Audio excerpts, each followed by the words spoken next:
So welcome to chemistry vibes. ఈరోజు క్లాస్లో మనం Brownian movement or Brownian motion అనే టాపిక్ గురించి డిస్కస్ చేయబోతున్నాము. సో అసలు బ్రౌనియన్ మూమెంట్ అంటే ఏంటి, దీన్ని చెప్పింది ఎవరు? సో ఈ బ్రౌనియన్ మూమెంట్ని ఫస్ట్ టైం ఎక్స్ప్లెయిన్ చేసింది మనకి రాబర్ట్ బ్రౌన్ అనే scientist. He gave an evidence, ఒక ఎవిడెన్స్ ఇచ్చారు ఆయన. సో ఒక ఫ్లూయిడ్స్ అంటే లిక్విడ్స్లో ఒక పార్టికల్ యొక్క మోషన్ ఏ విధంగా ఉంటుంది అనే దానిపైన ఆయన ఒక ఎక్స్ప్లెనేషన్ని ఇచ్చారు. సో ఆయన చేసిన పని ఏంటంటే, ఒక టంబ్లర్ తీసుకున్నారు with water. He suspended పాలన్ grains. ఏం చేసుకున్నారండి? పాలన్ గ్రెయిన్స్. ఆయన ఈ వాటర్లో పాలన్ గ్రెయిన్స్ సస్పెండ్ చేశారు, అంటే వేశారని అర్థం.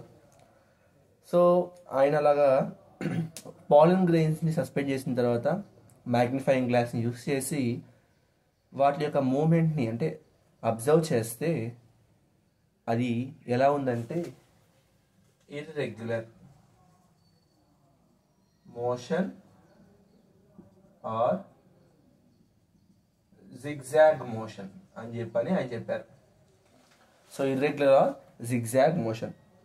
సో ఆల్రెడీ మనకు కనబడుతుందండి ఈ విధంగా. సో అంటే మనకి పార్టికల్స్ సస్పెన్షన్ అనేది ఈ విధంగా జిగ్జాగ్గా ఉంటుంది అనమాట. ఒక ఆర్డర్ కాకుండా జిగ్జాగ్ ఆర్డర్లో మనకి ఉంటుందని చెప్పి ఆయన చెప్పారు. సో ఇక్కడ ఒక క్వశ్చన్ రైజ్ అయింది. ఏంటి ఆ క్వశ్చన్? ఎందుకని పాలన్ గ్రెయిన్స్ యొక్క మూమెంట్, అంటే ఇక్కడ పాలన్ గ్రెయిన్స్ పార్టికల్స్ అని అర్థం, పార్టికల్స్ యొక్క మూమెంట్ ఫ్లూయిడ్స్లో జిగ్జాగ్గా లేదంటే ఇర్రెగ్యులర్గా ఉందని చెప్తున్నారు అన్న క్వశ్చన్ రైజ్ అయింది. So the answer is, so water is made up of a tiny particles. Water అనేది టైనీ పార్టికల్స్తో మేడప్ అయి ఉంటుంది.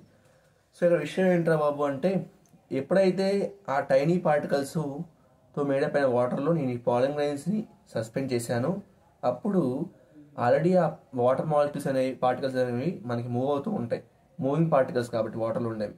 సో ఆ మూవింగ్ పార్టికల్స్తో ఈ పాలన్ గ్రెయిన్స్ అంటే మన పార్టికల్స్ ఏదైతే కొలాయిడ్ అవుతున్నాయో, సో ఆ కొలాయిడ్ అయ్యే ప్రాసెస్లో దాని యొక్క మూమెంట్ మనకి ఈ విధంగా జిగ్జాగ్గా ఉంటుందని చెప్పారు. సో ఫ్లూయిడ్స్లో పార్టికల్ యొక్క మోషన్ అనేది జిగ్జాగ్గా ఉంటుందని చెప్పని ఆయన ఈ విధంగా ఎక్స్పెరిమెంటల్ సెటప్తో పాలన్ గ్రెయిన్స్ యూస్ చేసి మనకి ఎవిడెన్స్ ఇచ్చారు. So the definition is like this: the random motion of A suspended particles on the surface of liquid are in air is called a Brownian motion. So definition ఈ విధంగా ఇచ్చారు మన statement అనేది. So random motion of suspended particles on the surface of liquid or in the air is called a Brownian motion. So దీన్ని first time మనకి చెప్పింది Robert brown కాబట్టి, so ఆయన చెప్పారు కాబట్టి ఆయన పేరు మీద దీన్ని మనం బ్రౌనియన్ మోషన్ లేదంటే బ్రౌనియన్ మూమెంట్ అని కూడా అంటాం. ద ఇంపార్టెంట్ టాపిక్ అండి ఇది, అలాగే చాలా ఈజీ అయిన topic. I hope you understand. Thank you. Please subscribe and share.